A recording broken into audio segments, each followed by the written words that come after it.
ये आपका आज का संपादकीय पार्ट है। और संपादकीय पार्ट जो एडिटोरियल रहते हैं वो आपको प्रीलिम्स में, मुख्य परीक्षा में, इंटरव्यू में हर जगह मदद पहुंचाते हैं। एक सामान्य जानकारी भी आप लोगों को यहाँ से मिलती है। देश दुनिया के लिए जनादेश का संदेश। अभी आपने देखा है कि 18वीं लोकसभा के लिए चुनाव हुए हैं।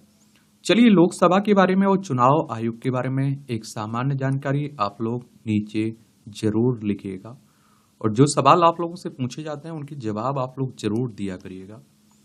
तो पिछली संसद के अंतिम बजट सत्र में राष्ट्रपति के अभिभाषण पर धन्यवाद प्रस्ताव में प्रधानमंत्री नरेंद्र मोदी ने कहा था कि मैं आंकड़ों में नहीं पड़ता, मैं बस देश का मिजाज देख रहा हूं, जो इस बार राजग को 400 सीटें पार तो कराकर रहेगा ही, और अकेली भाजपा को 370 सीटें मिलेंगी।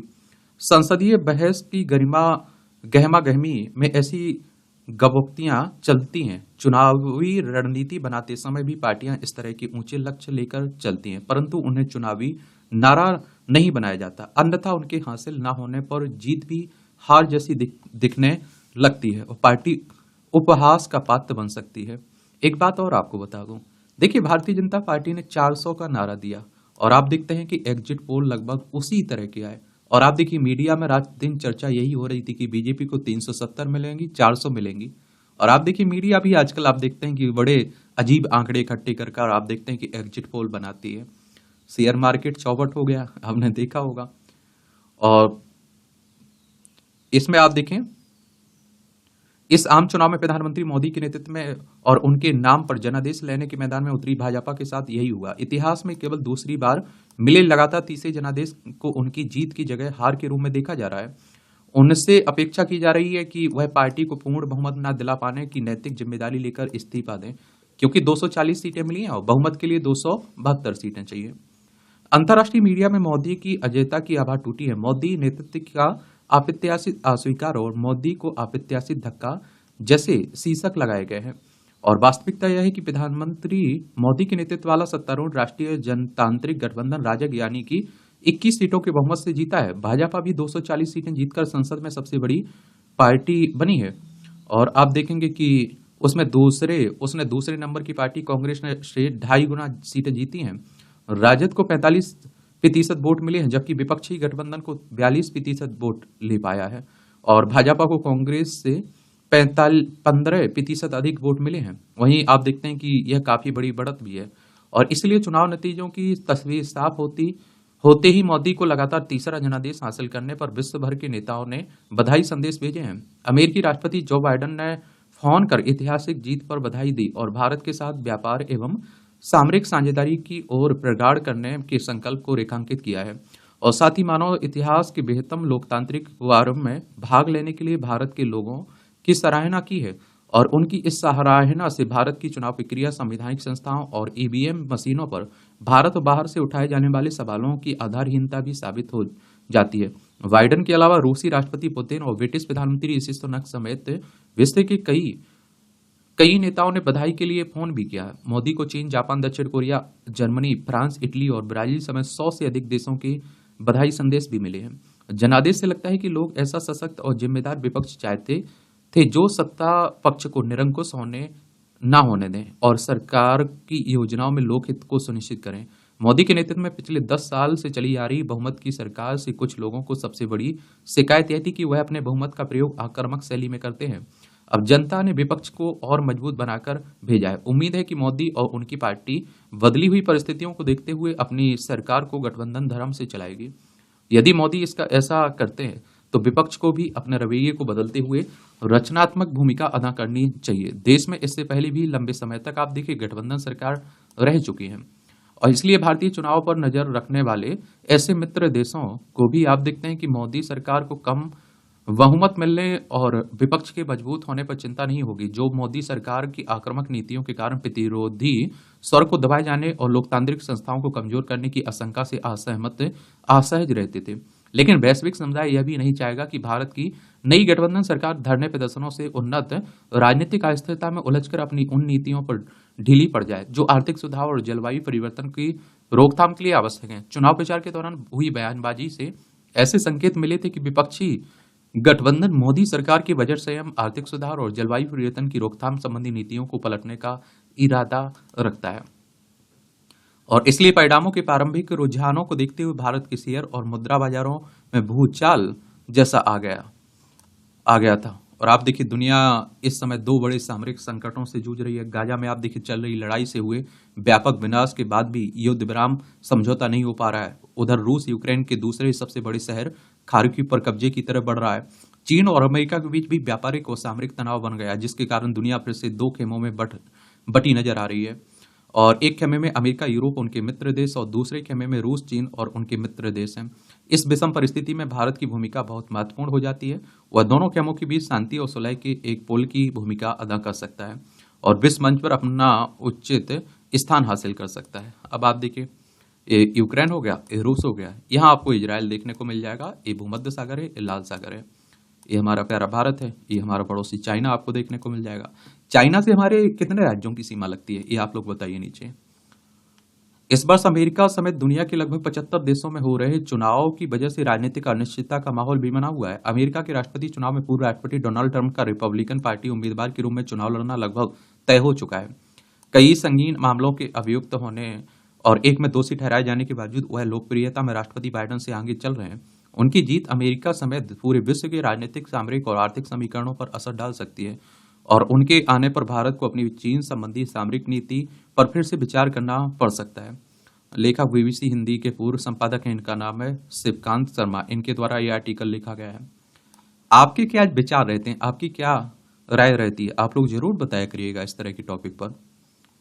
नई सरकार की आर्थिक चुनौतियां, तो नरेंद्र मोदी लगातार तीसरी बार देश की कमान संभालने जा रहे हैं। उनके नेतृत्व में नई सरकार के कंधों पर वित्त वर्ष 2023-24 में दर्ज की गई 8.2% जीडीपी वृद्धि को आगे बढ़ाने के साथ ही भारत को 5 ट्रिलियन लाख करोड़ डॉलर की अर्थव्यवस्था और 2047 तक एक विकसित राष्ट्र बनाने के लिए आर्थिक सुधारों को आगे बढ़ाने की अहम जिम्मेदारी होगी। मोदी सरकार के 10 साल के कार्यकाल में भारत वैश्विक स्तर पर 11वीं से 5वीं सबसे बड़ी अर्थव्यवस्था बना है और नई सरकार की नजर भारत को दुनिया की शीर्ष 3 अर्थव्यवस्थाओं में ले जाने पर होगी।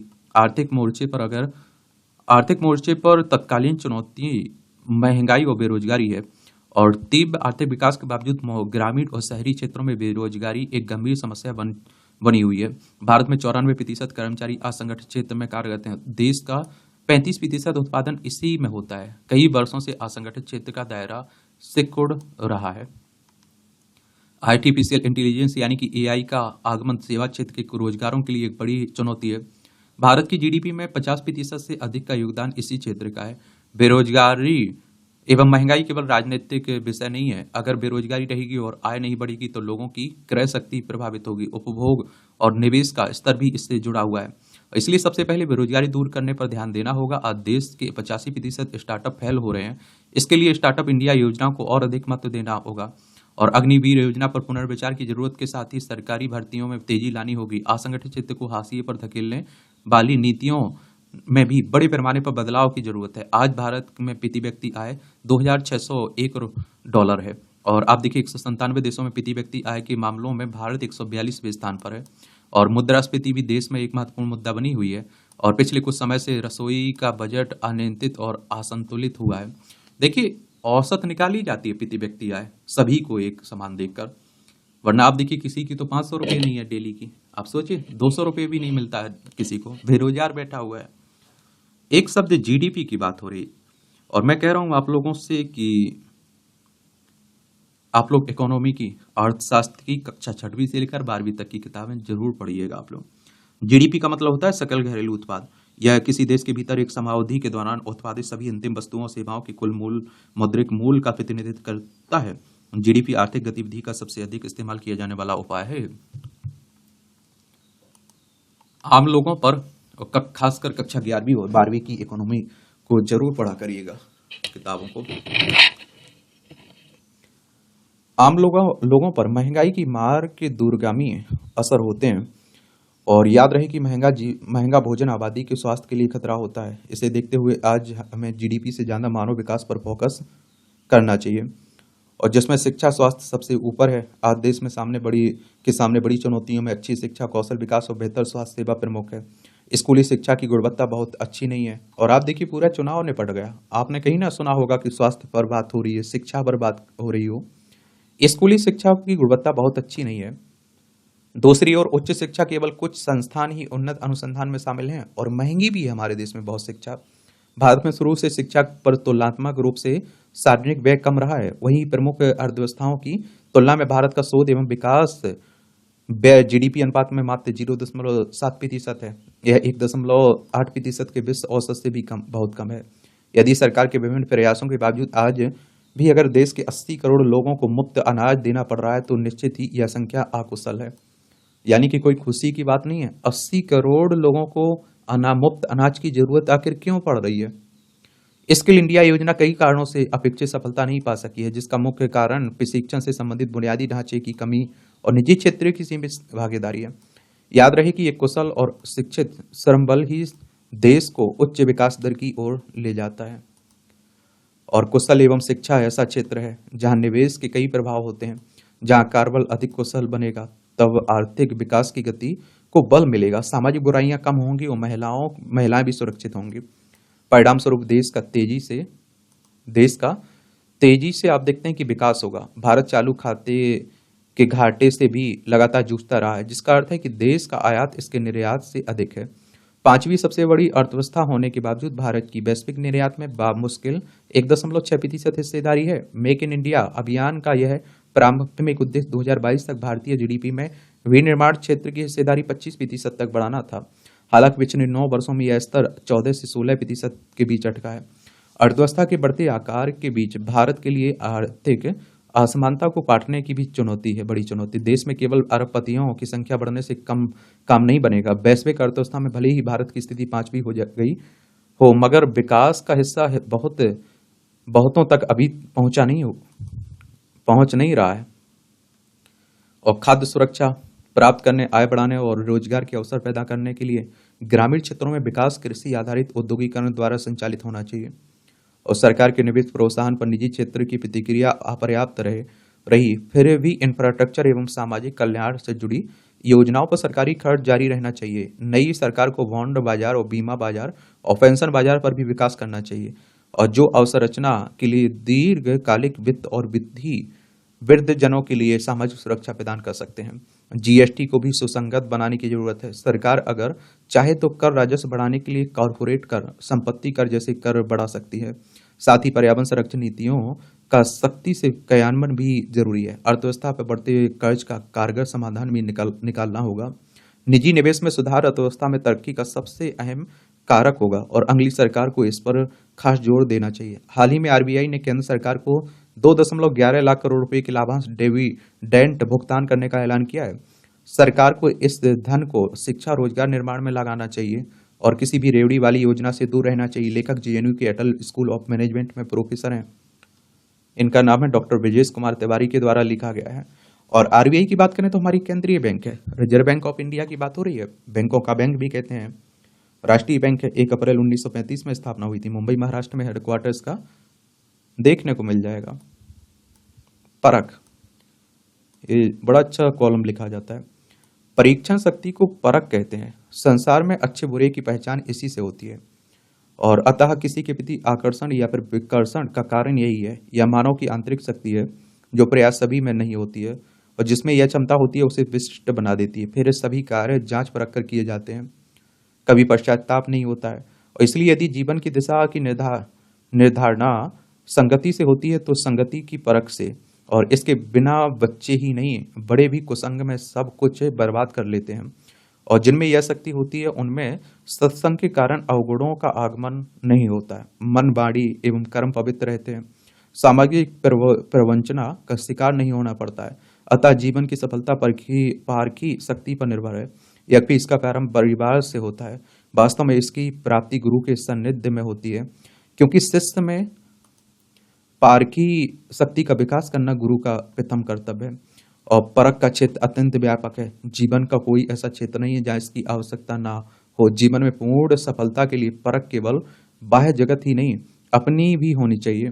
और जब यह क्षमता जागृत हो जाती है तब हम अपने भी गुरु बन जाते हैं। हमारे अंदर आध्यात्मिक शक्तियों का विकास होने लगता है और हम परमात्मा के समीप का अनुभव करते हैं। और इस विलक्षण शक्ति के जन्मदाता गुरु सहज ही शिष्य की आंतरिक शक्तियों को पहचान लेते हैं। स्वामी विवेकानंद जब गुरु के पास गए तो प्रथम दृष्टि में ही उन्होंने इन्हें पहचान लिया। फिर उनकी आध्यात्मिक परख को जागृत कर तर्क बुद्धि को राष्ट्रभक्ति में परिवर्तित कर दिया और परिणाम तो आप देखिए उन्होंने राष्ट्र को जगत गुरु के गुरुतर पद पर प्रतिष्ठापित किया और यह उनकी आध्यात्मिक परख का परिणाम था। अतः आत्ममंगल के लिए इसे अपने अंदर जागृत करना प्रत्येक मानव का धर्म है।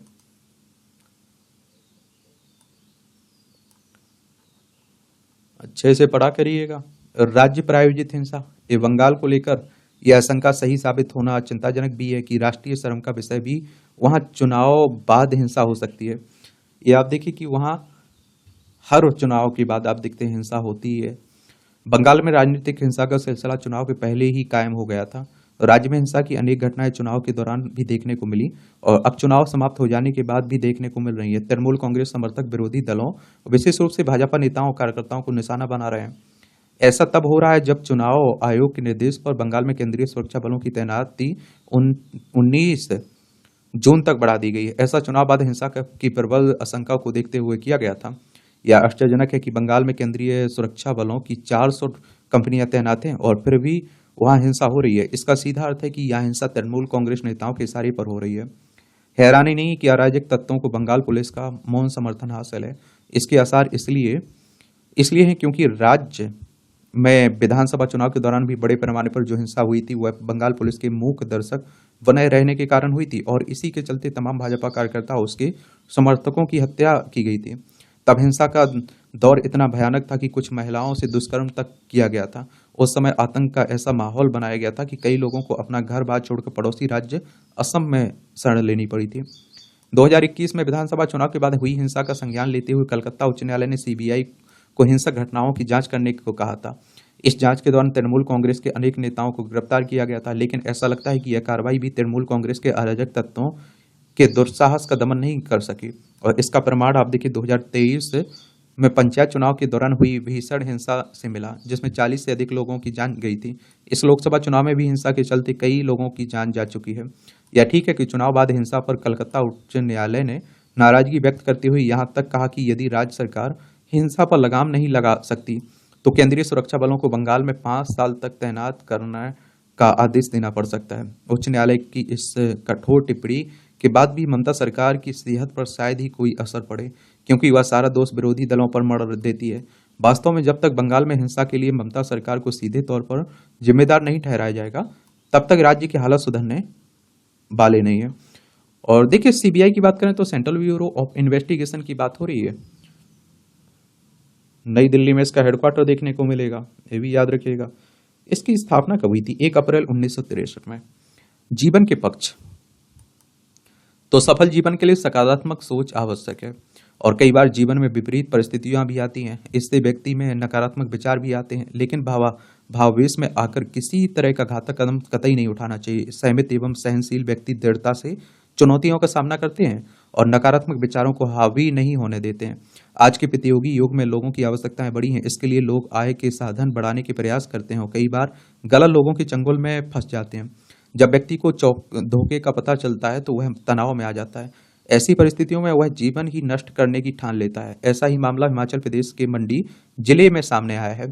स्वास्थ्य उपकेंद्र सेनालाथू में कार्यरत कम्युनिटी हेल्थ ऑफिसर ने आर्थिक बोझ के कारण आत्महत्या कर ली है और आप देखते हैं कि बताया गया कि उसने क्रिप्टो करेंसी में लोगों का पैसा लगाया था। धोखाधड़ी का मामला सामने आने पर लोग उससे पैसा मांग रहे थे, इस कारण वह तनाव में भी था। चिंतनीय है कि राज्य में आत्महत्या के मामले निरंतर सामने आ रहे हैं और परीक्षा में असफल रहने वाले बच्चे जान देने लगे हैं। कई बार स्थितियां अनुकूल नहीं होती हैं और लेकिन उनसे हार मान लेना कतई सही नहीं है और ऐसा कोई समस्या नहीं है जिससे हल नहीं किया जा सकता है। संयम और संवाद से काफी हद तक समस्या को निपटाया जा सकता है। जीवन को नष्ट करना किसी समस्या का हल नहीं, परिस्थितियों से लड़कर ही जीवन की राह आसान की जा सकती है। विकट परिस्थितियों में यह हमेशा याद रखना चाहिए, कोई भी कार्य करने से पहले उसके बारे में पूरी जानकारी ली जाए ताकि वह परेशानी का कारण बने। और जो इनके परिवार के लोग हैं, अपने लोग हैं, उन्हें भी ध्यान रखना चाहिए कि अगर किसी को लगता है कि उसका कोई अपना परेशान है, एंजाइटी में जा रहा है, डिप्रेशन में जा रहा है, तो उससे समझिए, समझाइए मत, उससे समझिए पहले और उसके साथ दीजिए, उसका साथ रहिए। आपके साथ की बहुत जरूरत है। जरूरतों पर भारी पड़ रही इच्छाएं तो तपती धरती, नष्ट होते जंगल, गहराता जल संकट और हवा में घुलते जहर की शिकायतें तो सभी करते हैं, पर पर्यावरण की बिगड़ते हालात के प्रति जिम्मेदारी कोई नहीं लेता। जबकि पर्यावरण का मुद्दा समग्र समुदाय से जुड़ा है। आज बढ़ती आधुनिकता ने हमारी जीवन शैली को काफी हद तक प्रभावित कर दिया है। आज का युवा यूज एंड थ्रो के कल्चर की तरफ चला है। लोग फैशन के चक्कर में आए दिन नई नई गाड़ी, फोन, घर के सामान, कपड़ा आदि खरीद रहे हैं। हर 2-4 साल में पुराने के बदले नई चीजें लेने की प्रवृत्ति बढ़ती जा रही है। अब से कुछ साल पहले तक ऐसा नहीं होता था। आज स्क्रीन पर एक टच से घर बैठे कुछ भी मंगाया जा सकता है। इससे जीवन को आसान भले ही बना दिया हो, लेकिन इसमें कोई संदेह नहीं है कि यह पर्यावरण के लिए मजबूर बहुत ही दुखदायी है। अकेला कपड़ा बाजार वैश्विक स्तर पर सालाना 92 मिलियन टन कचरा पैदा करता है। और सोचिए यह पर्यावरण की बिगड़ती स्वास्थ्य के लिए कितना खतरनाक है। कपड़ा बाजार को साल 2050 तक वैश्विक तापमान 2 डिग्री कम करने के लिए कार्बन उत्सर्जन कटौती में 26% योगदान करना होगा।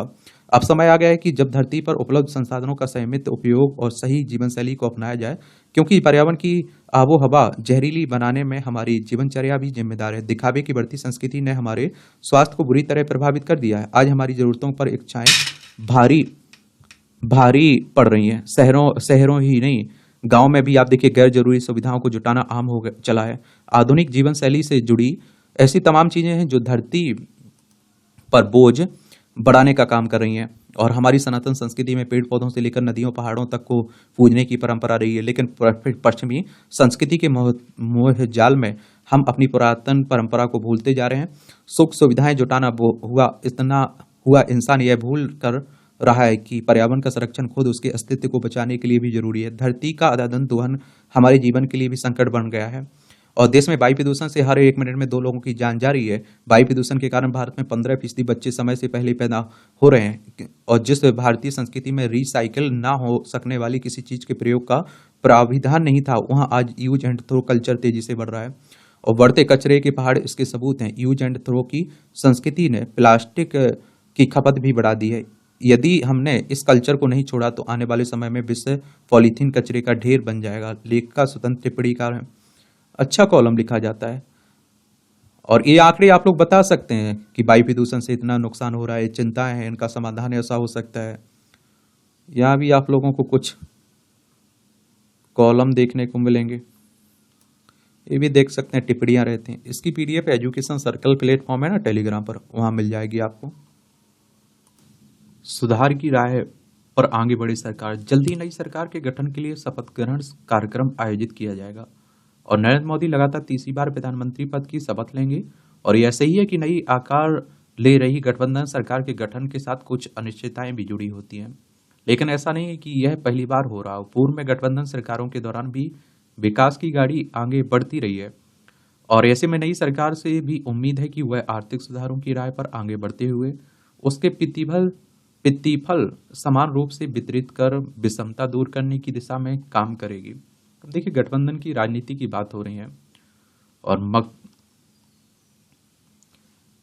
चलिए इसे देख लीजिए आप लोग, क्योंकि राजनीति की बातें हो रही हैं। तो 18वीं लोकसभा के लिए जनता ने भाजपा के नेतृत्व में राष्ट्रीय जनतांत्रिक गठबंधन को बहुमत दिया है। और ये ऐसे ही है कि इस बार भाजपा अकेले दम पर सरकार बनाने में सक्षम नहीं होगी, लिहाजा उसे राजग के सहयोगियों के बूते अपनी सरकार को आगे बढ़ाना होगा। वैसे केंद्र की नई सरकार के जो 2 प्रमुख सहयोगी दल हैं, उसमें नीतीश कुमार और चंद्रबाबू नायडू उभर के सामने आए हैं। वे दोनों ही बहुत पहले से ही राजग का हिस्सा रहे हैं और बीच के समय में भले ही ये दोनों को समय के लिए राजग से बाहर हुए थे, परंतु आप देखते हैं कि ये अटल बिहारी वाजपेयी के समय से ही राजग के साथ रहे हैं। ऐसे में यह मानना फिलहाल सही नहीं होगा कि इनके राजनीतिक कदम सरकार को असहज कर सकते हैं।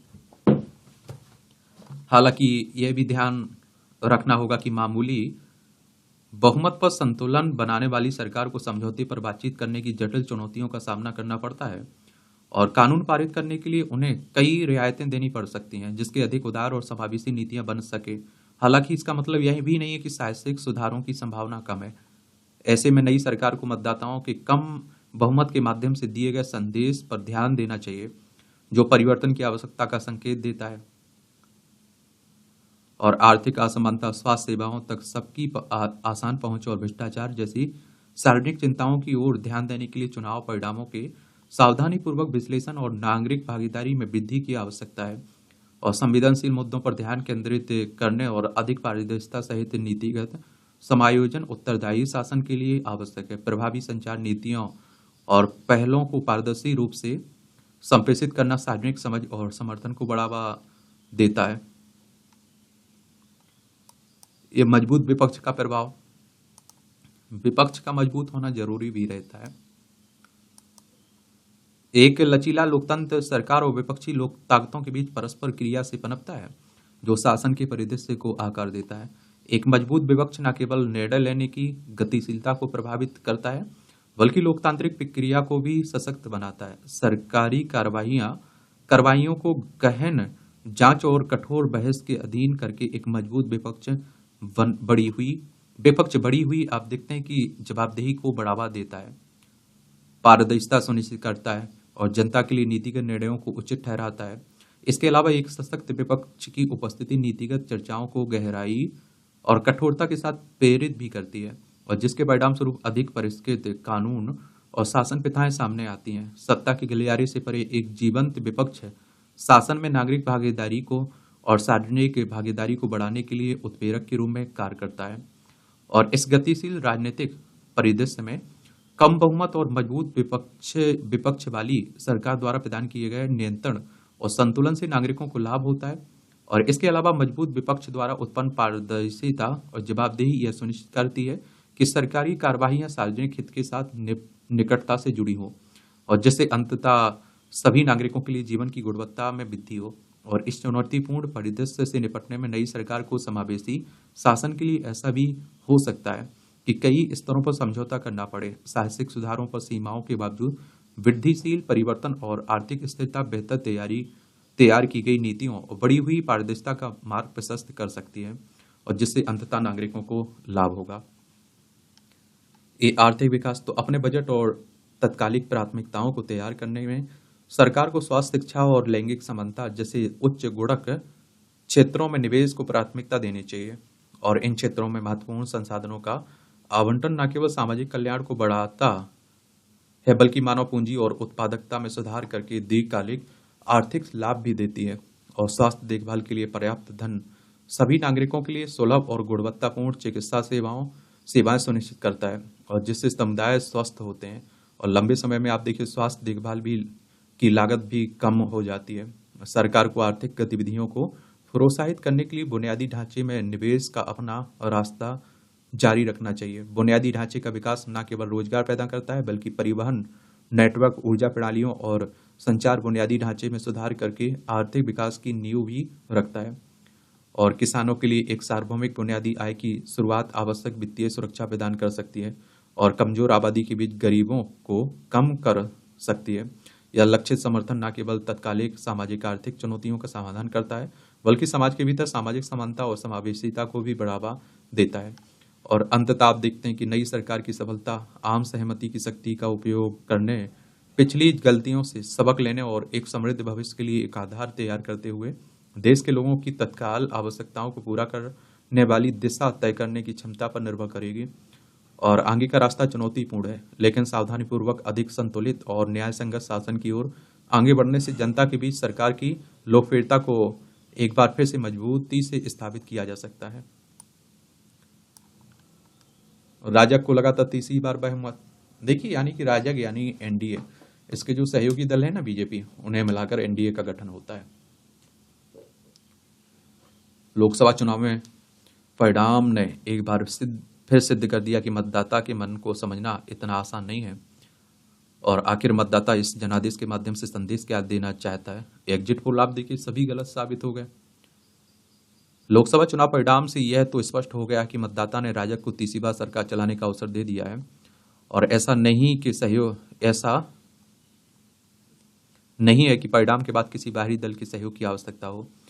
और इसलिए यह भी स्पष्ट हो जाता है कि सत्ता विरोधी लहर उतनी नहीं रही जितनी 10 साल के शासन के बाद सामान्यता आ जाती है। पर उत्तर प्रदेश, महाराष्ट्र, राजस्थान, हरियाणा आदि के माध्यम से मतदाता ने अपनी नाराजगी जाहिर करने में किसी तरह का संकोच भी नहीं किया। और दरअसल जनता कहीं ना कहीं संतुलन चाहती है। सरकारों को जहां एग्रेसिव होना अच्छा लगता है, वहीं जनता डिलीवरी सिस्टम को लेकर भी चिंतित रहती है। इसमें कोई दो राय नहीं कि दुनिया का सबसे बड़ा और सफलतम लोकतंत्र हमारा हमारे यहाँ है। लोकतांत्रिक देशों में सर्वाधिक राजनीतिक दलों वाला भी हमारा ही देश है। हमारी लोकतांत्रिक व्यवस्था व चुनाव व्यवस्था की सारी दुनिया कायल है, पर इसके साथ ही अब आमजन का मनोभाव यह है कि राजनीतिक दलों के बीच स्वस्थ प्रतिस्पर्धा होनी चाहिए, ना कि मंडी बाजार जैसी एक दूसरे पर छींटाकाशी की हालत। वास्तविकता यह है कि प्रमुख दलों के बीच स्वस्थ प्रतिस्पर्धा तो रही ही नहीं, अपितु दिन प्रतिदिन एक दूसरे पर आरोप प्रत्यारोप लगाना ही एकमात्र काम रह गया है। राजनीतिक शालीनता कम होती जा रही है। एक अन्य बिंदु आर्थिक एजेंडे को लेकर भी है। कहीं भी मतदाता ने आर्थिक एजेंडे को नकारा नहीं है, परंतु लोग अब महंगाई से त्रस्त हो रहे हैं, तो बाजार पर सरकार के नियंत्रण कम होने से परेशान दिख रहे हैं। जनमानस जहां आर्थिक क्षेत्र में उच्च ग्रोथ चाहने लगा है, तो वहीं सबसे बड़ा समस्या रोजगार के अवसरों को लेकर है। पक्ष और विपक्ष सभी का प्रिय मुद्दा नौकरियां हैं। सरकार जहां कहती है कि लाखों की संख्या में नौकरी के अवसर विकसित किए हैं, वहीं विपक्ष नौकरियां नहीं मिलने की बात करता रहा है। इन चुनाव में भी हिंदी पट्टी में नौकरियों की कमी का अंडर करंट अवश्य रहा है। इसलिए नौकरियों के अवसर विकसित करने के साथ ही नौकरियां उपलब्ध कराने और उसका प्रोपेगेंडा करने की आवश्यकता है, और इसके साथ ही आम आदमी का जीवन यापन आसानी से हो सके, इसके लिए सरकार को विजिलेंट रहना ही होगा, और इस तरह से आधारभूत संरचनाओं के विस्तार पर जोर देना होगा। स्वास्थ्य, शिक्षा, परिवहन, सड़क आदि क्षेत्रों में सरकार को अपने एजेंडे को आगे बढ़ाना ही काफी है, और आमजन शांति, प्रेम और स्नेह का वातावरण, तेजी से समग्र विकास और विदेश में गौरव और आधारभूत सुविधाओं का विस्तार चाहता है। रोजगार की सहज उपलब्धता और बाजार पर सरकार का नियंत्रण होने से जीवन यापन और अधिक आसान हो सकता है। और जहाँ तक विदेश नीति की बात है, तो इसमें कोई दो राय नहीं है कि पिछले एक दशक में भारत अब दुनिया के देशों के सामने मुख्य भूमिका निभाने लगा है। आज कोई भी देश, चाहे वह कितना भी बड़ा संपन्न शक्तिशाली हो, भारत की अनदेखी करने की गलती नहीं कर सकता है। एक बात और साफ हो जानी चाहिए कि 18वीं लोकसभा के चुनाव परिणाम कहीं भी खंडित जनादेश नहीं है। इन्हें खंडित जनादेश मानने की गलती भी नहीं जानी चाहिए। राजग को स्पष्ट बहुमत दिया गया है, तो भाजपा को सबसे बड़ा दल बनाते हुए सबको साथ लेकर चलते स्वस्थ प्रतिस्पर्धा से आगे बढ़ने का संदेश है। और राज्य, आप देखते हैं, केंद्र और राज्यों के संबंधों को विकास में सहभागी बनाने की आवश्यकता है। इसलिए निराश होने की कोई बात नहीं है, अपितु राजग को स्पष्ट बहुमत और मजबूत विपक्ष के माध्यम से लोकतांत्रिक व्यवस्था को और अधिक गतिमान बनाने का संदेश है। आप क्या सोचते हैं गठबंधन की राजनीति पर? जरूर आप लोग बताइए अपना पॉइंट व्यू। पराजय के बाद चिंतन, तंज कसा जाता है। एआई जनित हमलों से सतर्कता। आजकल आर्टिफिशियल इंटेलिजेंट, कृत्रिम बुद्धिमत्ता की बातें काफी हो रही हैं।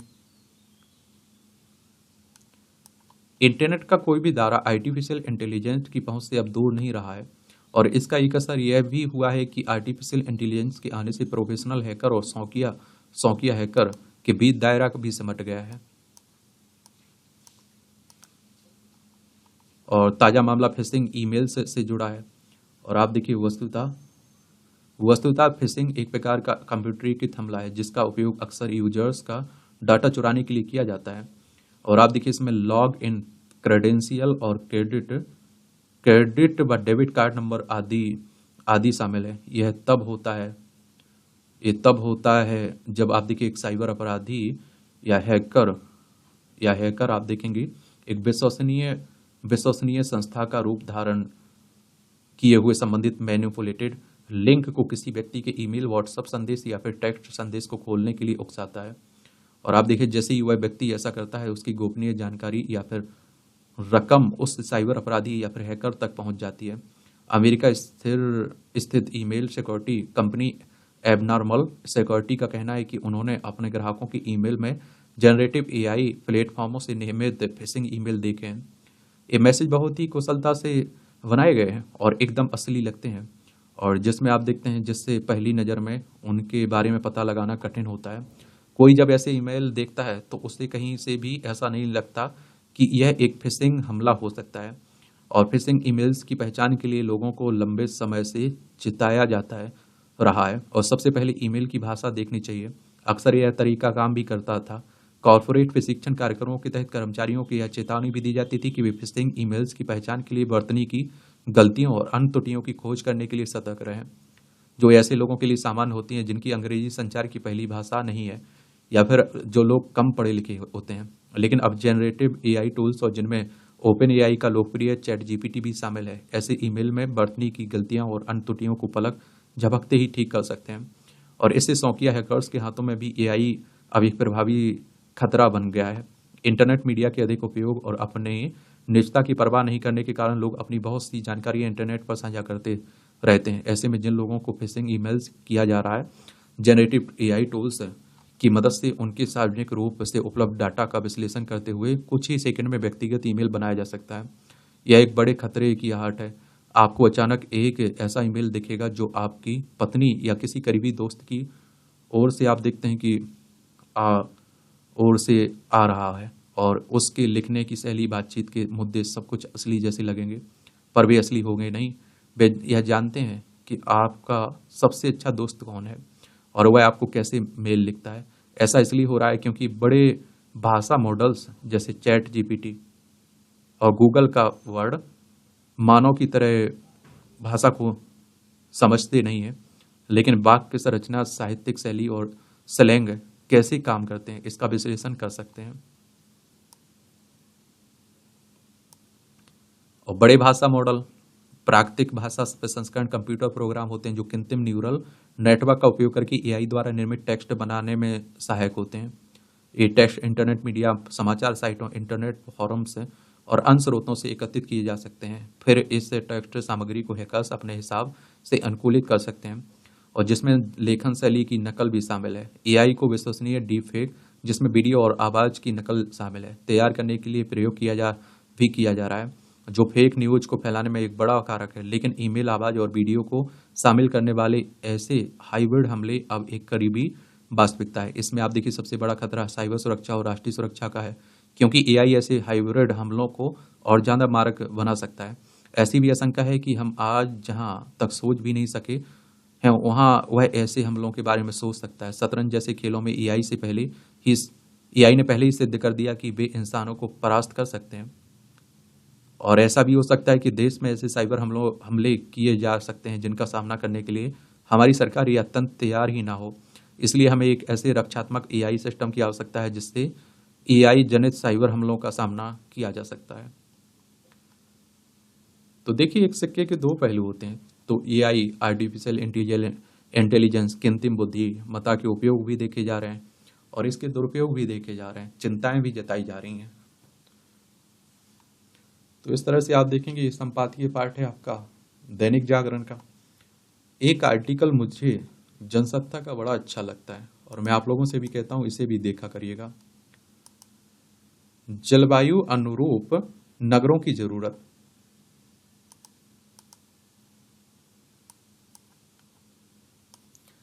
सूर्य अपनी प्रचंड किरणों से पृथ्वी प्राणी के शरीर, समुद्र और जल के अन्य स्रोतों से नमी सोख लेता है, और नतीजतन उम्मीद से ज्यादा तापमान बढ़ता है तो गर्म हवाएं चलने के कारण बनता है, और यही हवाएं लू कहलाती है।